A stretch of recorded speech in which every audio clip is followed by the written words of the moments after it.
Welcome to the Supply Chain Revolution podcast. I'm your host, Sheri Hinish, also called the Supply Chain Queen, and we have an exciting episode with the CEO of TerraCycle, Tom Szaky, who is joining to talk about eliminating waste from recycling the unrecyclable to completely redesigning the system. We're going to talk about how you move markets from linear consumption to circular models, where policy and regulation fit in, and also why the economics of waste represent a core barrier rather than the technology and solutions itself. So welcome, Tom. It's such a pleasure to host you finally on the Supply Chain Revolution podcast. And if you wouldn't mind kicking off sharing with listeners a little bit about yourself, your journey from the dorm room to 24 years later, CEO of TerraCycle. Well, first, thanks for having me. It's a real pleasure to be here with you. And it's a big question. So, I started TerraCycle 25 years ago. I was an undergrad freshman at university. And, I've been an entrepreneur, my whole life. It's been sort of very much in my DNA. And I guess, in university, I was really thinking about the intersect between the role of profit and purpose, and like the traditional point of view, at least what I felt, maybe for my parents' generation, like the baby boomers, was make a lot of money and then, and who knows whether doing that in, that what you do is good or bad, but then become a philanthropist and give it all away to drive, a lot of purpose. And it was sort of that sort of idea. And my thought was, how can we bring the two together?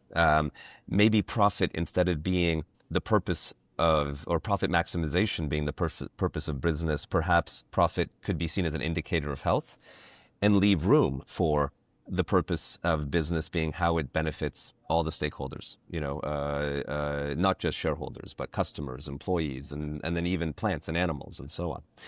And with that sort of backdrop, I developed a real fascination for the idea of waste, because the more I explored it, the more it's full of anomalies. Just some examples, right? It's only invented really in the 1950s when complex materials and consumerism came onto the scene. Before that, we really didn't have the modern idea of waste. Waste is also the least innovative industry per dollar of revenue it enjoys, yet it will one day possess everything we own. 99% of which within the year of purchase. And these anomalies just go on and on and on. And so TerraCycle started, as a consumer product company, making products out of garbage, famously liquid worm poop in a used soda bottle, for example. And then about 5 years in, we shifted to not focusing on making products to solve waste, but on how do we create overall supply chain solutions to garbage, effectively making things that are not recyclable. And that grew us. Today we're in 20 countries around the world, or just under 100 million in revenue, give or take, about 500 team members. And the real sort of future for us, in addition to growing, our work in recycling, is how do we go beyond recycling and develop systems for reuse, which we've seen a lot of success for in France, for example, in Europe. Yeah, and Loop, I know, That's was a right. big announcement. I've been following TerraCycle for a while now. My first master's, I was going to Rutgers, Yeah. and that's where I learned about TerraCycle, Oh. about 10, 11 years ago. So this hard to recycle focus, and then also more building the systems orchestration with Loop. You've been doing this for a while. And you're probably one of the OGs of circularity and also just thinking about things different with a different lens. And so what are like the top 2 insights that Tom in 2026 wishes he could tap on the shoulder, the Tom in the dormitory 24 years ago? Yeah. Well, as you think about sort of system change and circularity, right, I'd say sort of the 2 key things that have been big insights that came to me throughout the career, right? It wasn't sort of an obvious one, but it came through, really hitting my head against the wall and learning that certain walls are there and how do they behave. The very first is when we're going to look at a problem and try to solve, and this is especially true in sort of mission-driven or, social entrepreneurship, purposeful entrepreneurship, whatever moniker we want to put on it, is really understanding why the problem exists to begin with.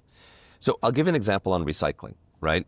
Many people, when they're asked, why is a cardboard box highly recyclable everywhere and a toothbrush not recyclable anywhere, they're going to say one can be and one cannot be. That would then project the solution to inventing a solution. Like we need to invent a machine and a process that can recycle a toothbrush when maybe that didn't exist before. But if we really take a step back and understand, how waste came onto the scene, why it came onto the scene, and then what really drives recyclability, we find a very different answer. So if we think about it, right, before the 1950s, which is when I would argue waste was invented, all of our products were made in materials that nature had systems for. The chair you and I are sitting on right now is made from synthetic materials, most likely. Our clothing is mostly synthetic. These are things nature doesn't have systems for. So the first thing that came about in the 50s was things that nature doesn't know what to do with. That's part A of the recipe for waste. And B is that we compounded that by really growing consumerism, logarithmically. Today we buy 10 times more stuff than we did just 75 years ago. Now the question becomes, why did we start buying so much? And it's because we love convenience above all else. And disposable consumption in these advanced materials, or really these advanced materials which allowed for disposable consumption, enabled that to occur. Advertisements in the 50s show us that it's, better to throw away those plates than to wash them. Mm-hmm. That may seem a bit horrific today, but it's highlighting how much we love convenience.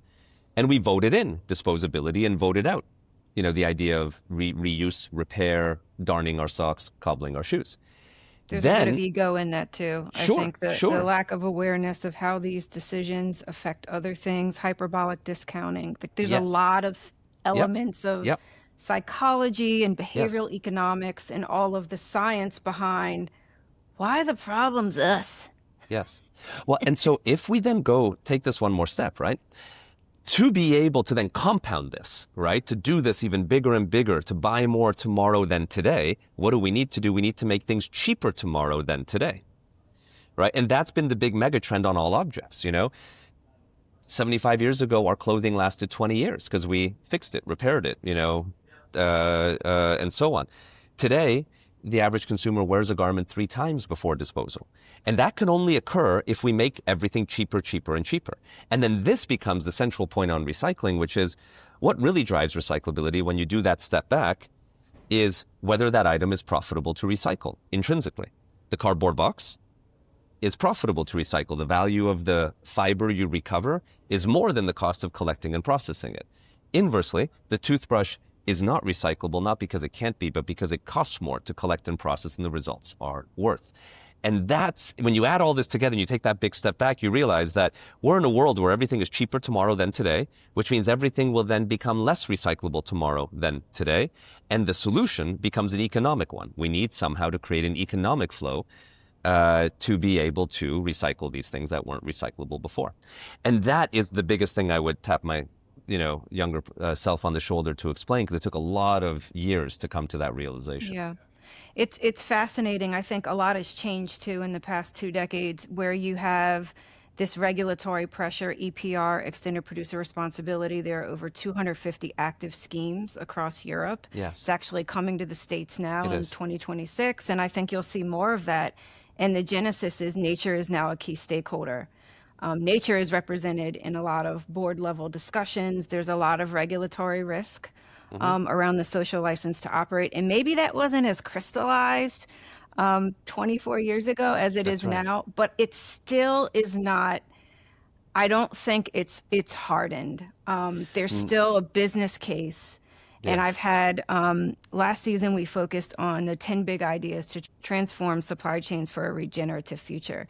And when you think about a lot of the net zero market ploys, and I won't get into the politics of what ESG or sustainability means stateside, people still come down to what's the business case? And I love how you highlighted the economics of this. So yes.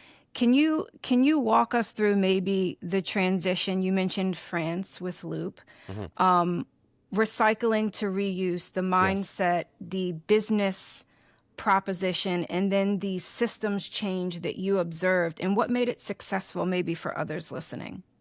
It's a great question. So we started thinking about, and we've always thought about this throughout our journey in big moments, especially as we are growing. That's when this question becomes even more pronounced are we really solving the central problem we are out there to solve, which for us is to eliminate the idea of waste? And, and if not, what is the next step in front of us? And we've had maybe a handful of these types of transformations. When we first started as a worm poop company, it was, let's not make the product the hero. Let's instead make the garbage the hero. And 5 years in, we transitioned out of worm poop into the recycling business we're known for today.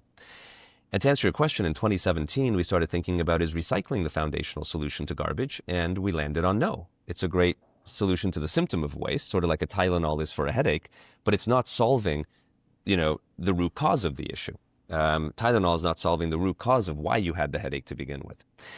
And so while recycling is critically important, and I say this as a recycling business, we wanted to go further, and we realized that and taking that sort of step back innovation thinking, what is the root cause of waste? We landed on disposability, this idea of buying something for a short life and throwing it away. So if we're going to solve that, the foundational answer that came is we have to move back the way the world was to where we reused and repaired items, because then that's the inverse, if you will, of disposability. But the question then came, why did we vote out that to begin with? Because that's how the world was. And we believe, again, to that earlier point, we voted it out because disposable consumption is fiercely convenient. So our thesis statement for Loop, which we then launched 2 years later in 2019, became, how do we make reuse feel like disposability, right? We have to honor the virtues of disposability because we vote for them all the time, but we need to solve the externality, which is all this waste and all this environmental cost. And so what we landed on as Loop was to create a platform where consumer product companies can join and make any reusable versions of their products. And think these are companies like Procter & Gamble, Nestle, Unilever, Mars, companies like this, like Former these. clients. Yeah. And then to make those available to consumers. And over the coming years, from 2019, we launched in the US, Canada, France, Japan, and the UK, online pilots, followed by in-store pilots, where you could basically go to major retailers, find these major products from Nutella to your favorite like Heineken beer or whatever in reusable packaging. You just pay a deposit when you buy that product, and which you get back when you return it dirty, and then we take it, sort it, clean it, and give it back to the manufacturers who refill it. And it worked really well everywhere. The most interesting sort of insight for me was why it really exploded amazingly in France. And today it's the largest reuse system in France. It's national. It's over 400 products are shipping across many major retailers. It's fantastic. Thank you. But it failed everywhere else. Failed in the sense that it wasn't able to get out of pilot in the US, Canada, UK, and Japan. Was it infrastructure? Was it No. lack of reverse infrastructure? Was it behavior? What was No. it? Incentives? Interesting, none of the above, right? So to talk about each of those, the infrastructure exists, right? We are very, the transport to do this, the sorting, even the cleaning, because there's a lot of cleaning infrastructure already out there. Think hotels that outsource their cleaning, airlines, to clean the first class meals, that are on reusable cutlery. They don't have a washing machine on the airplane. There's already infrastructure for all this. And the behavior was there. In the tests we did, both online and in-store, the American, Canadian, British, UK, and French and Japanese consumers all behaved the same. The key issue was this. France had the right regulatory context. It has the right regulations to both mandate and subsidize reuse, and no other country has it as of yet. Now, it might come. We think it's coming in Western Europe and the UK. It might come here in the United States, with a brave state like California pushing it through. Right but on. That's the key. And then the question becomes, why do you need the regulations? Why doesn't it just happen voluntarily? And this becomes the most interesting other insight in doing purposeful businesses. It's really important to understand how the chess pieces move, the chess piece being the different actors, right? Corporations generally move in one way: make more money doing less work. That's the general simplification of how that chess piece moves, right? And honestly, nothing wrong with that, because what's the purpose of business, as they teach in an econ class, is to maximize profit to shareholders. So if you're going to do that, the only way to do that is make more money doing less work. You're on the right podcast to challenge that paradigm. Get ahead. There you go. So if that's true, here's the problem for reuse.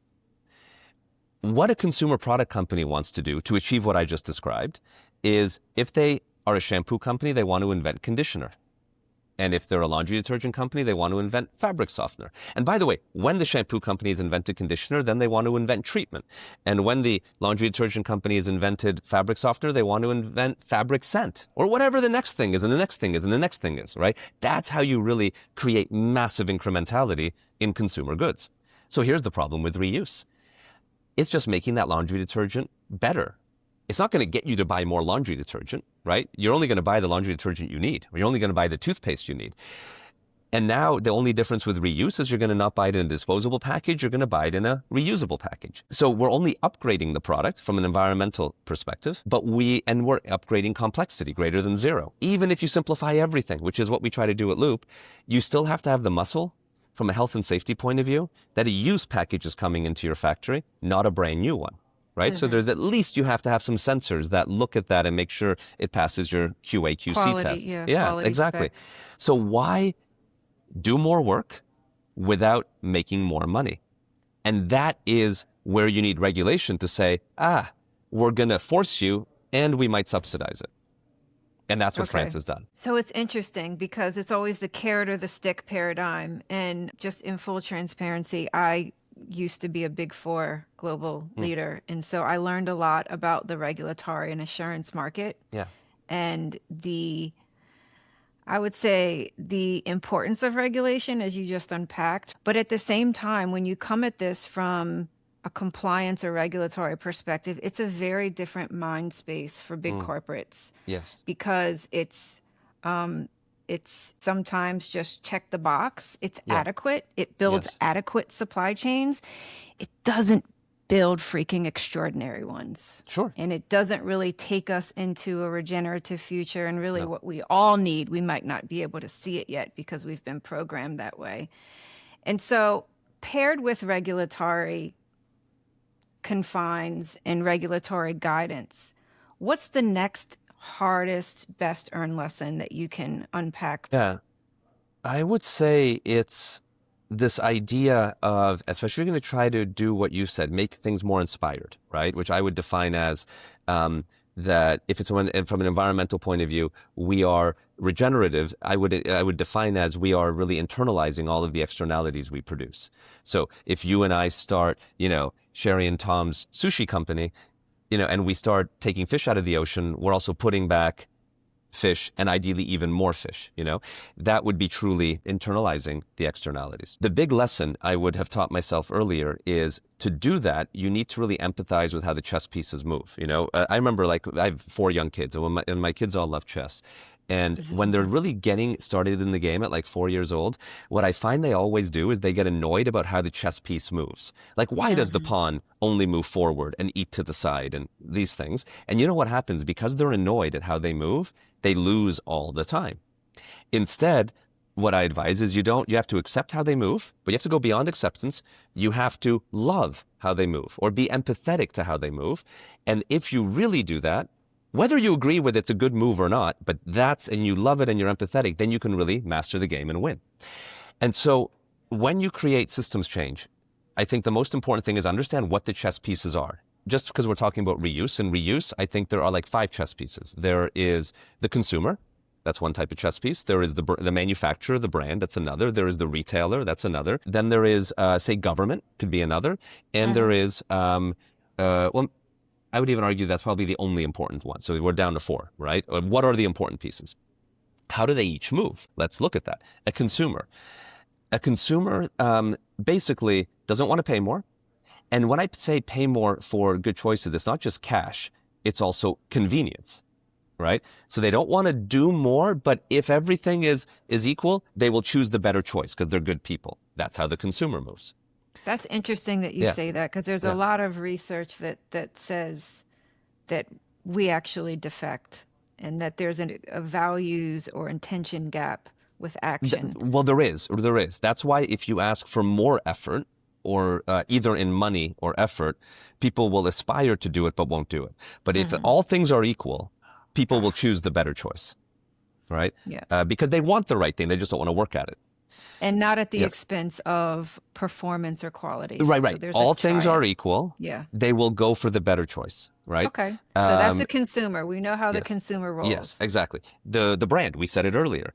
How do I sell more goods by doing less work? The retailer is effectively the same in that in the way that moves. The government wants to think about stewarding for the closest chess piece, human chess piece, that stewards for the commons, because it thinks about not just, these corporations, but the overall system it has to steward. So it has that ability to think broader, but it's also going to be very motivated on also economic responsibility in the short term, right? So all governments care, I think, first about the state of their economy.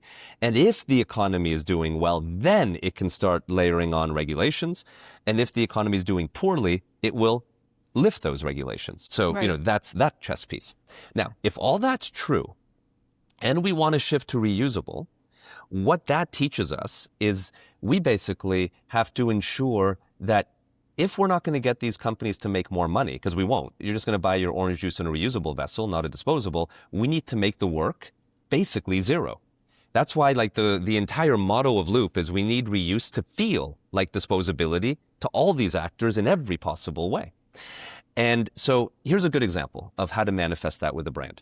When we first started, we made a mistake. We would go to brands and we would say, hey, you're Haagen-Dazs, you make ice cream in a paperboard package today, and you do that because you have to pay for that price of the package every time someone buys a pint of ice cream. It's in their price of ice cream. Right. If you move to a reusable vessel, you would only pay for the depreciation of the package in the price of ice cream, so you can make the package gorgeous. And Haagen-Dazs did. They invested millions and made what I would argue through Loop the coolest ice cream package ever invented. However, there was a lot of incremental work to fill that package, deliver that package, new production lines, new everything, right? That was challenging because you can do that in the short term, but you can't really scale that because of you're not going to buy more ice cream. You're just going to buy this more hard to make one. So what we do today when a brand comes to Loop is we look at what's the easiest way to enable reuse. We look at their whole packaging portfolio and we say, these packages you have are already conducive to reuse with no change. Think a wine bottle, a heavy laundry detergent bottle, a cat litter package, honestly, anything in glass from hot sauce to a jar of pickles.